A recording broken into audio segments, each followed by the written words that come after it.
Hey guys, how's it going? It's Invicted TV here, and I just played this match earlier this morning. I woke up with a killer caffeine headache because my sleep schedule is all screwy, and controlling my caffeine intake levels has been difficult with that, making sure I don't get these headaches. But yeah, so I was up early. Like I said, sleep schedule's off. Played some Crucible matches to get some gameplays for you guys, and I go flawless this game. I don't end up dying. This is my first time on this map. It's Vostok. We saw this featured in IGN videos before. I think it's a cool map. It makes me think that honestly it feels like a map that should have been in Destiny 1. With its location, it looks like the Iron Temple, like mountain range and stuff like that. As far as I know, you can't even access this area as part of the campaign. It's just like a random area in the game for the PvP side of things. But I am playing Titan, I am playing Striker. This is my main. I have Nightshade and basically what is the Fate Bringer, I'm calling it. I want to make a video about this pistol. It shoots a little fast. Like it feels like one of the, fastest firing hand cannons. I think there's really only two archetypes of hand cannons. Really like one archetype, but there's an special like perk on some of the hand cannons that get a higher damage and like worse stability.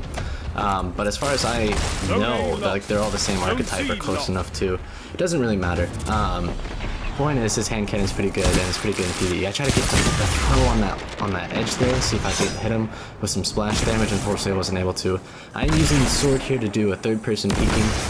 I'm gonna kind of do the rest of this video as some kind of like play-by-play, which if you guys have watched my channel, you're very familiar with. There we go. I have kill clip on my gun right now, but that guy did push up. He played a little smart there, and I'm gonna go ahead and pull back, give some ground up, because I definitely don't want to get wrecked trying to hold too much. I knew that he was gonna be able to get a shot on me there, so I was prepared for that shoulder charge, and happened to be about the same time. Now I caught him mid-blink here. That was perfect timing for me. For my sake, I was able to finish him off real easy because of that. You'll see me very often, or like every gunfight pretty much, I go into a crouch about halfway through my shooting, just to, like, once they get that lock on me on my head, which you probably know is about like 2 bursts of the gunfight, I go into this crouch. There we go. So like once he started hitting me and getting that lock on my head and stuff, I go into a crouch, and it obviously increases their time to kill on me and increases my chances of surviving the fight. I'm gonna go ahead and skate over here. I saw it starting to get taken, but unfortunately it seems they walked away. They didn't even try to take it. I didn't see a kill on the feed, but I do have sword energy, so I'm gonna go ahead and play a little aggressive here with lightning aid. See what I can do. Holy crap, there's 3 people. How am I gonna get out of this? Oh my god, I missed my sword swipes. Okay, sword swipe back, get in cover. Use this third person and like my line of sights to stay behind walls and away from the targets. That guy that flew out earlier had to fly back in because teammates started to push up. My teammates basically saved me on that situation, allowed the distraction long enough, allowed the positioning to work out that I was able to pull back, and I am once more back in the fight, of course, taking good positions here. I went around using third person to peek around all the way over. That's actually not a re-challenge, so just let his teammate do the work. I do have kill clip now, so I can melt this second kid easily enough. There is a guy ready to push me. I'm going to put up a barrier to protect me.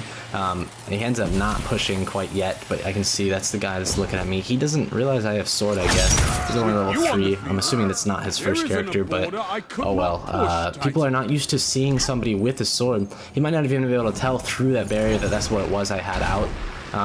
Maybe he doesn't have good vision. Maybe it's just pretty tough to like really recognize when you're not used to the game quite yet. This game is very new. You can't really like pay attention to minor details so easily, especially a lot of players who take more time, who aren't as fast as learning to do, which is older. Maybe they don't have as good reflexes. Maybe that's just not what he was focusing on. He was so busy trying to think of the strategy of on how to push me, when to push me, and he started to panic and not realize that I had sword out like that. Obviously using third person and just waiting for the opportunities to push these kids with the sword. Sword is so good. Honestly, in this game,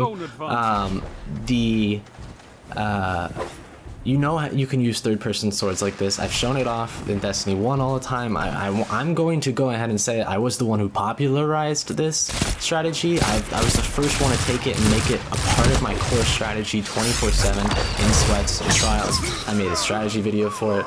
And it is so dang good, and it's just the same in Destiny 2, honestly. It looks like, honestly, the line, like the crosshair does not seem to line up exactly the same at all times. It seems a little different like when you're looking down, but when you look up at targets, like you can line of sight them and line up the shots ahead of time just as easily as you could in Destiny 1, honestly. And with the times to kill in Destiny 2, it's so important to have the drop on your enemies like this right here, and get these first shots, as well as with the times to kill in Destiny 2, you can easily, or more easily, get kills with your sword because it takes longer for your opponents to get kills on you. The optimal time to kill is longer. The tracking to hit your targets is a little harder with a little bit less aim assist, I think, than Destiny 1. And therefore, I can't wait to see what you do. You can increase their time to kill with sword swiping and strafing and stuff like that. Also, melee damage is lower, so it's a little bit easier. And like I was getting at, the special ammo or power ammo, heavy ammo, I'm gonna call them all at very different, you know, I'm gonna call all three of those things special, heavy, and power at various times, so just get used to it. But the power ammo in this game, when you play in a competitive environment, you typically have one or two players dedicated to always being the ones that pick up the power ammo.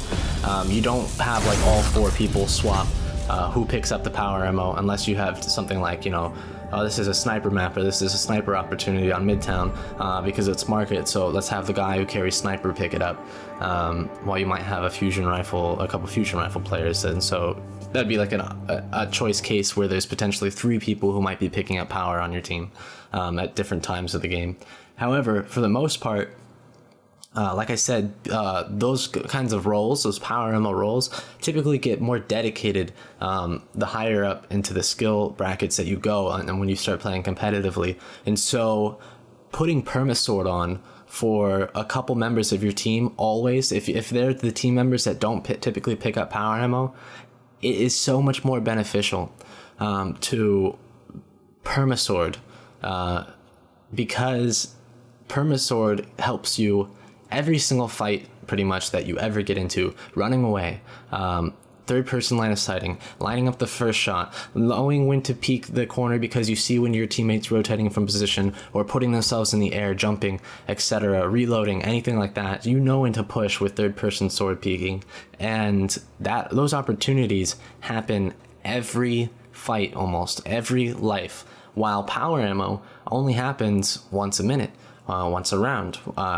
And that's only for one person on your team at a time.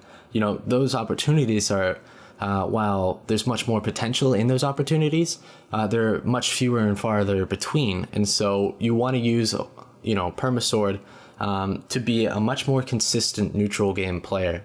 And once more, when you already have certain players on your team more dedicated to picking up the power ammo, being the guy that runs sword 24/7 and increasing your potential is so much more important, and I highly recommend it to you guys. I think you guys right now, if you're just running around Crucible, if you're just getting used to Crucible, I think it's very important that you, honestly, if you're just playing general Crucible, go ahead and just put on a sword. Get used to doing that. Get used to that strategy. Get used to the information being there. It teaches you a lot about the game when you can see how players move and stuff, and you can lock that stuff into mind, so that when if you do decide to drop the sword and you do decide to start being a power ammo player, you have so much more understanding of the game by the time that you get to that point, that you, just because you use sword all that time. But I'm just kind of going off on a tangent here. I really should go ahead and call this. It's been like 2 minutes since the actual gameplay ended, but hopefully you guys appreciate the information. Hopefully you guys are enjoying Destiny 2. I'm enjoying Destiny 2. It's an absolute blast. I love the PvP. It feels so fresh and new. Like I said, you can use all kinds of different weapons. I was using the Nightshade and a hand cannon, so I was going pretty, you know, try hard. But I was also using a sword, which was a lot of fun. And that's the important thing, is that Destiny 2 is a lot of fun right now. It's so new. And so for now, guys, keep enjoying it. If you're getting into the PvP side of things, I hope you appreciate the tips and the information. I hopefully I don't want to say enlighten you, but open your mind to some other things. And other than that, guys, this has been Invicta TV, and I'll see you tomorrow. Bye. Hey guys, I wanted to take the time to say that I finally got my subscribe button over on twitch.tv/invicta_TV. If you're interested, you can subscribe for $5 a month or for free with Twitch Prime.